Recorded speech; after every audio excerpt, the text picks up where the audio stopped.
Welcome back to the channel, everyone. It's the Eradicator, and in this video we will be talking about server meshing. And why is that? Well, that's because sometimes the devs do answer some questions on Spectrum, and this is exactly what happened here, as Fern asked about 10 hours ago to CAG, what stage is server meshing more in? Is it one, research phase, we aren't sure how it will work yet, but we're looking into it, or is it two, production phase, we know exactly how to do it, and we have a mostly clear roadmap internally for what milestones can achieve it? And it turns out that we have an answer from Clive Johnson. Now, who is Clive Johnson? Clive Johnson is the lead network programmer at Foundry 42 in the UK, so definitely is perhaps the best person to answer this question, and that's what we'll be talking about in this video. But before we do that, guys, of course, this month's giveaways, I'm giving away $50 first in RSI gift card if you subscribe to the channel and answer the giveaway related question, and $100 of bonus if you subscribe to my newest channel, the Eradicators, which is where I talk about anything that is not Star Citizen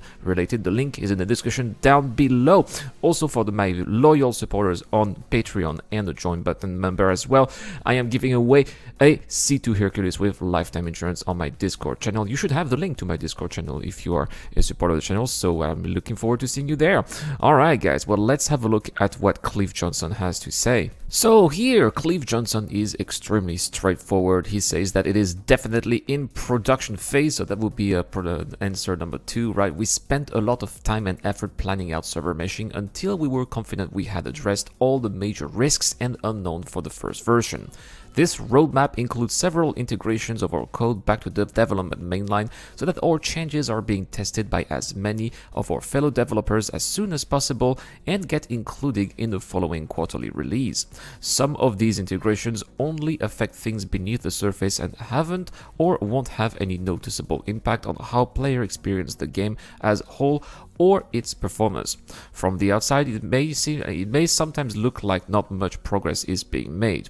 The plans for server meshing beyond its first version are still in research phase. We have a pretty clear idea of what we want to do and how, and we will continue to flesh out these ideas as we work toward the first version. However, these plans can't be finalized until that first version is in your hands and working well enough for us to see what the problems are with it. Building incrementally like this allows us to be sure of our footing along the way and address any unforeseen issues as they arise. Now, Citizen King here on Spectrum replied and says, thanks for confirming that. I've also noticed CIG haven't officially talked in details about their implementation of server meshing. Is that due to priority reasons? Also, will the first release of server meshing include a moving ship from one server to another? Excellent question there. And here, Clive Johnson says, I'm not sure, but I think the idea might be to talk about the details nearer when it's coming out, and in a more official way than me spelling the beans on Spectrum. And then he answers the question, and yes, the first version will include ships being able to move from one server to another in some capacity. He says, interesting, right?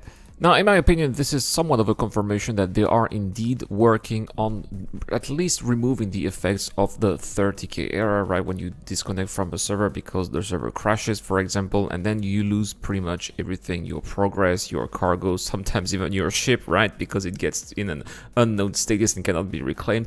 Well, with server meshing and the idea to move one ship from one system to another system, or from one server to another server, then when these situations will happen, when a server will crash, you will be able to directly transfer from one server to another, and ideally that transition will be seamless, so you would not even notice this would even happen. And that is why server meshing is so important, because it is really going to allow for full persistence so that we no longer lose whatever we have. Of course, part of that is also iCache, because they need iCache first to allow all the data that is stored in your ship, for example, the cargo, your position, the state of the ship, to be transferred to another server. So that's why iCache first is primordial, but iCache is about to be released. The first iterations of iCache will be coming normally with Star Citizen Alpha 3.14, and then further down the line we should have the very first tiers of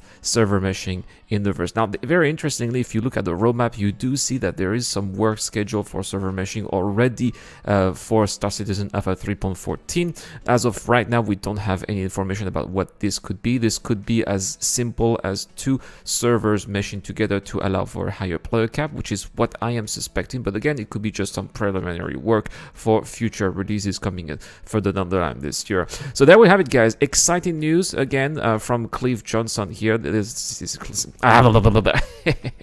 server meshing coming in this year, hopefully, right? And it definitely is in production phase. But let me know in the comments down below, guys. That is the giveaway question. What do you expect from server meshing? Do you expect it to be this year? What do you expect from tier 0 of server meshing? Is it just going to be a player cap increase, or maybe the end of 30k errors? I would like to know everything in the comments down below. And stay tuned to the channel, by the way, because now it is time to answer a question from one of the eradicators who asked me a question on Patreon.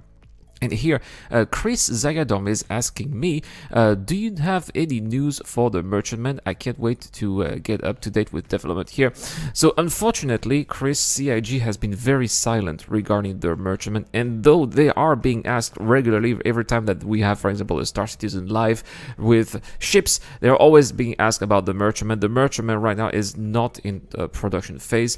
I think that they need to have several things read on. First, they need to have physical inventory, because there are going to be shops inside the Merchantman, right? So physical inventory, in my opinion, is a must-have before they start working on the Merchantman. So, and they probably need to also have the reworked physics grids as well, because that is going to be a lot of cargo inside. We're talking about thousands of SCU of cargo capacity.